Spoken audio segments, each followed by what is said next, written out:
सभी के लिए नमस्कार। अतिथि शिक्षक भर्ती प्रक्रिया सरकार की तरफ से पूरी हो गई है, लेकिन अभ्यर्थियों का कहना है कि इसमें पारदर्शिता नहीं थी। इसमें पारदर्शिता होनी चाहिए, जिससे यह जानकारी लग सके कि जिनका सिलेक्शन हुआ है, जिन्हें स्कूल अलॉट हुए हैं, उनका कितने नंबर पर सिलेक्शन हुआ है, किस-किस आधार पर उनके नंबर हैं, क्या है। इसी के चलते अतिथि शिक्षक आक्रोश में हैं। हम सभी जानकारी देखेंगे। जानकारी हमारी इस प्रकार है, कुछ जगहों पर ऐसा भी देखने को मिला है कि जिन्होंने फॉर्म नहीं डाले थे वह भी अतिथि बन गए हैं। अतिथि शिक्षक भर्ती में ब्लॉक की सूची में नाम नहीं, फिर भी करा दी नियुक्ति। तो यह बात भी सामने आ रही है। इसी कारण से जो यह भर्ती प्रक्रिया हुई है उसमें पारदर्शिता ना होने से अभ्यर्थी आक्रोश में हैं। अभ्यर्थियों का कहना है कि इसकी सभी जानकारी विभाग को डालना चाहिए। किस प्रकार प्रक्रिया हुई है, क्या-क्या वह पास है, टीईटी पास है या नहीं है, पूर्व से उनका अभ्यास है या नहीं है, सभी जानकारी एक जगह होना चाहिए जिससे सभी लोग देख सकें। लेकिन ऐसा नहीं किया गया है। जिसके पास पासवर्ड है, आईडी और पासवर्ड है, सिर्फ़ उसी की फ़ाइल खुल रही है। जैसे हमारी है तो हमारी खुलेगी, यदि हमारे पास किसी दोस्त की है तो उसकी खुलेगी। हम किसी और का किसी भी प्रकार से डाटा नहीं देख सकते। यह वह कमेंट्स हैं जो यह बताते हैं कि जो भर्ती प्रक्रिया है उसमें पारदर्शिता होनी चाहिए। क्योंकि यह अभ्यर्थी भी आस लगाए बैठे थे, इनका भी सोच थी कि हम भी अच्छी बनेंगे, लेकिन यह इसी पारदर्शिता के कारण नहीं बन पाए हैं। सर, पुराने गेस्ट जॉइनिंग नहीं लेते हैं तो क्या होगा? यदि पुराने जो गेस्ट हैं वह जॉइनिंग नहीं लेते हैं तो उनका पद खाली रहेगा। जो उनका पद है वह खाली रहेगा। इस पद पर आगे जो भी अपडेट होगा आपको बता दिया जाएगा। यदि ज़्यादा पद खाली होते हैं तो किसी न किसी प्रकार से नई जॉइनिंग से संबंधित अपडेट आएगा। जैसे ही अपडेट आएगा आप तक पहुँचवा दिया जाएगा। आप हमसे जुड़ सकते हैं। अब ये क्या हो रहा है? महाभर्ती में कोई भी स्कूल नहीं मिला है। मुझे लगता है कि बच्चों का भविष्य खतरे में है। इतनी बड़ी भर्ती होते हुए भी स्कूल अलॉट नहीं हो पाए हैं, तो इनका कहना है कि अब शायद बच्चों का भविष्य खतरे में है। हो सकता है कि इसमें किसी न किसी प्रकार से अपने लोगों की तरफ झुकाव रहा हो। कुछ धांधली भी हो सकती है, लेकिन हम ऐसा मान सकते हैं, यदि आपके अनुसार ही हम सोचें कि 50% से अधिक आपका जो जॉइनिंग है, आपकी जॉइनिंग सही हुई है। हाँ, 10% 15% हम मान सकते हैं कि इसमें अपने रिश्ते को लेकर या फिर अपनों को लेकर कुछ गड़बड़ी हुई हो। आगे देखते हैं। बड़ी खबर तुम लोग डालते हो, ऐसा वीडियो क्यों नहीं बनाते हो कि पोस्ट नहीं है, पोस्ट शो नहीं हो रही हैं, नॉट फाउंड दिखा रही हैं, तुम लोग भी जनता को बेवकूफ़ बनाते हो सरकार की तरह ही। जो यह व्यक्ति हैं इन्होंने कमेंट किया है कि क्या है, ऐसी खबर क्यों नहीं डालते हो जो पारदर्शितापूर्ण हो और जिसमें बताया गया हो कि वैकेंसी कितनी है और जो आपकी पोस्टें हैं शो नहीं हो रही हैं। तो आप भी जनता को बेवकूफ़ बनाते हो सरकार की तरह। क्या है, जब तक हमें आस है तभी तक ही हम किसी भी सफलता को प्राप्त कर सकते हैं, पहली बात। दूसरी बात यह रही कि जो आपका जज़्बा है, जो आपने इस प्रकार की बात कही है, इसे आप कायम रखें। इसे को ऐसे ही जज़्बे के साथ आप वर्ग 3 की, यदि आप अतिथि के लिए पात्र हैं तो वर्ग 3 के लिए भी पात्र होंगे, क्योंकि जो अतिथि में क्वालिफ़िकेशन है वही वर्ग 3 में क्वालिफ़िकेशन है। बस आप 50 नंबर से जो अतिथि है उनसे अलग हुए हैं, फिर भी आपके 50% पद हैं, तो आप इसी जज़्बे के साथ ये जो 50% पद हैं, इन पर अपनी जॉइनिंग पा सकते हैं। ये ऐसे होने चाहिए व्यक्तियों को, ऐसे जो उबाल है खून में होना बहुत ज़रूरी है। यही आगे चल के सफल भी हो सकते हैं, यदि आप अपना लक्ष्य सही दिशा में ले जाएँ तो। आगे चलते हैं। आगे कुछ कमेंट्स और हैं। हमको अगली साल भी नहीं मिली थी सर, और इस साल भी जॉइनिंग नहीं मिली, क्या करें? जो पिछले सत्र में इन्होंने फॉर्म डाला था उस समय भी इनकी जॉइनिंग नहीं हुई थी और इस वर्ष भी नहीं हुई है। तो पिछले वर्ष तो आपके पास कोई ऑप्शन नहीं था। इस वर्ष तो आपके पास ऑप्शन है वर्ग 3 का। इसकी मन लगाकर तैयारी करिए आप, और जो परमानेंट टीचर हैं वह बन जाइए। अतिथियों का झंझट ही खत्म हो जाएगा, क्योंकि इसमें कुछ नहीं किया जा सकता है। जिस प्रकार से जॉइनिंग हुई है, उनका कहना है कि बिल्कुल पारदर्शितापूर्ण हुई है, जिनके नंबर ज़्यादा थे उन्हें रख लिया गया है। हाँ, हो सकता है कि 10% इधर-उधर रहा हो, फिर भी आपकी 80-90% जो जॉइनिंग है वह पारदर्शितापूर्ण ही होती है, किसी भी विभाग की हो। 10-20% का हम मान सकते हैं, इसलिए आप तैयारी करें और परमानेंट टीचर बनें। तो अभ्यर्थियों का इस प्रकार कहना है कि सर, हमारी रिक्वेस्ट है कि हमारे द्वारा स्कूल काउंसलिंग के लिए जो चुने गए हैं, उनमें कितने स्कोर कार्ड वाले का चयन हुआ है, यह भी शो होना चाहिए। उनमें कितने स्कोर कार्ड वाले हैं, जिनका स्कोर कार्ड है, कितने अंक हैं, यह शो होना चाहिए। और सभी का यह होना चाहिए, जिससे इसमें पारदर्शिता बनी रहे।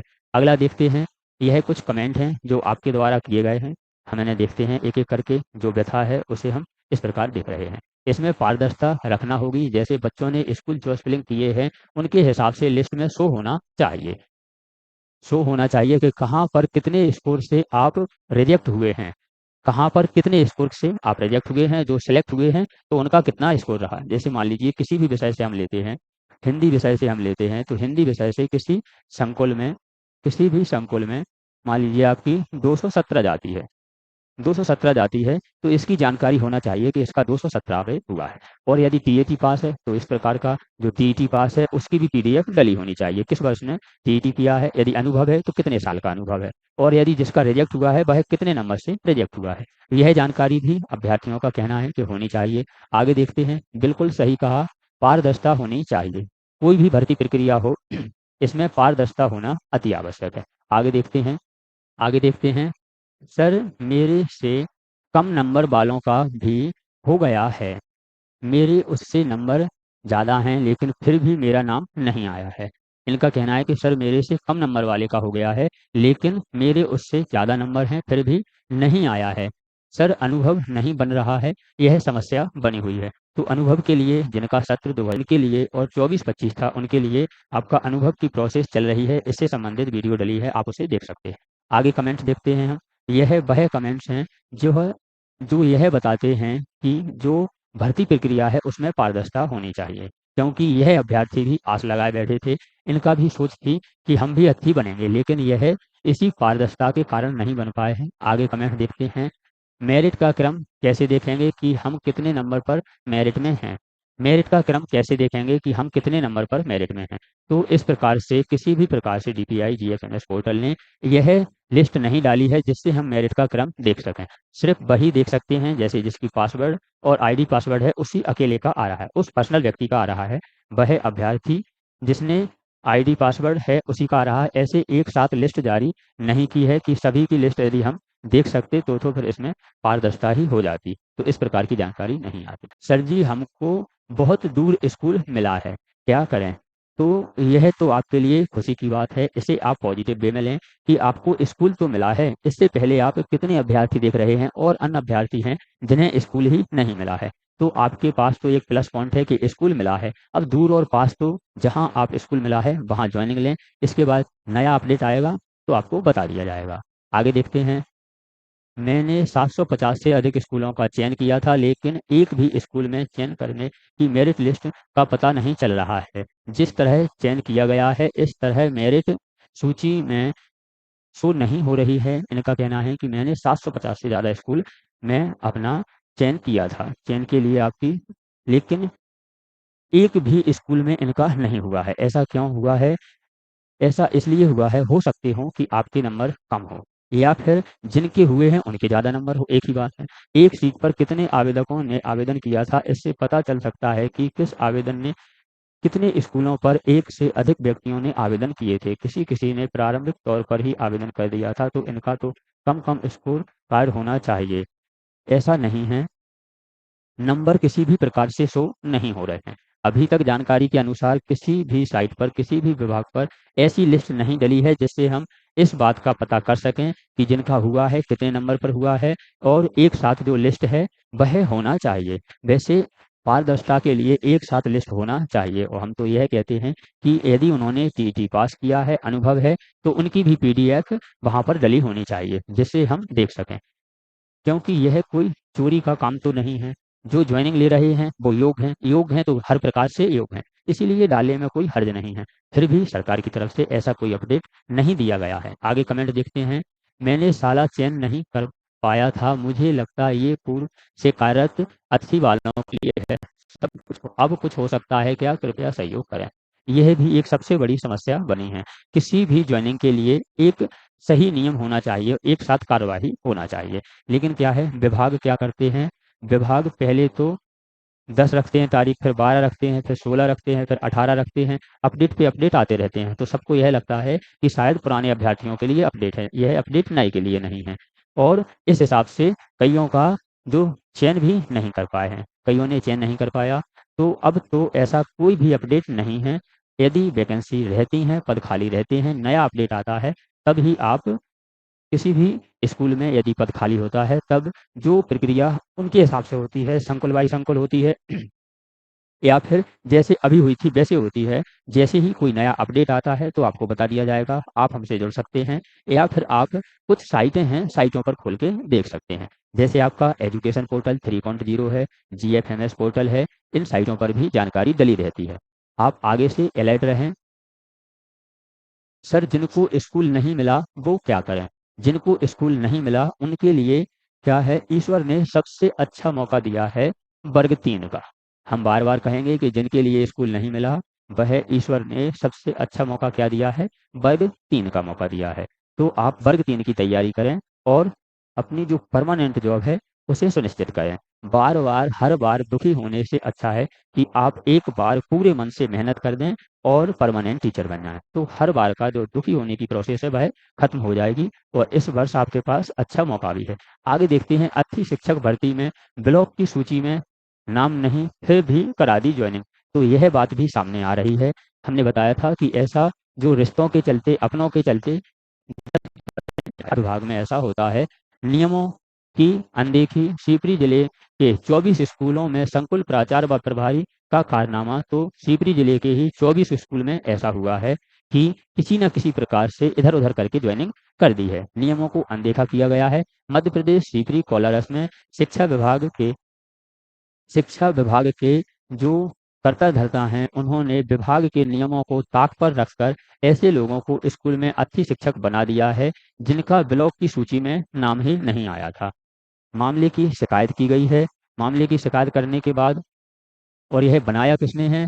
पिता शिक्षक हैं, इसलिए करा दी बेटी की फर्जी नियुक्तियां। हमने कहा था रिश्तों के चलते या अपनों के चलते 10-20% आपका ऐसा हुआ है, लेकिन आपका 80 और 90% फ्रेश हुई है। फिर भी लेकिन जो ऐसे काम हुए हैं और यदि किसी न किसी कारण से पता चल गया है तो उनकी मामले की शिकायत हुई है और उन पर कार्रवाई होगी। सरकार को किसी भी प्रकार की ऐसी जो समस्याएं आ रही हैं, धांधली हैं, उनसे संबंधित यदि कोई शिकायत करता है तो सरकार एक्शन लेती है और उनके खिलाफ कार्रवाई करती है। यह सब काम कैसे हो जाते हैं पता नहीं चल पाता है, इसलिए यह सब हो जाता है। पता चलते ही सरकार एक्टिव होती है और इनके खिलाफ कार्रवाई होती है। अब आगे देखते हैं क्या कहा है इस कार्रवाई के खिलाफ।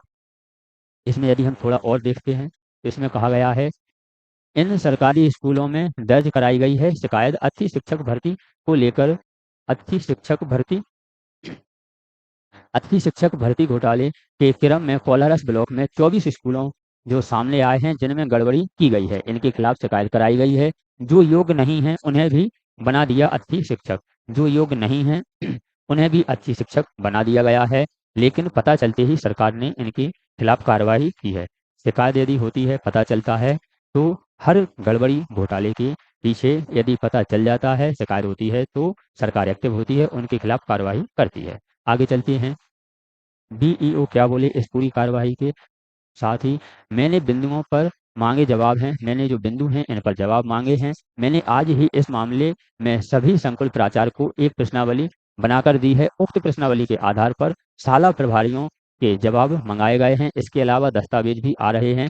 प्रश्नावली का जवाब आते ही प्रतिवेदन जो आपका डीईओ को भेजा जाएगा, मामले में कार्यवाही की जाएगी।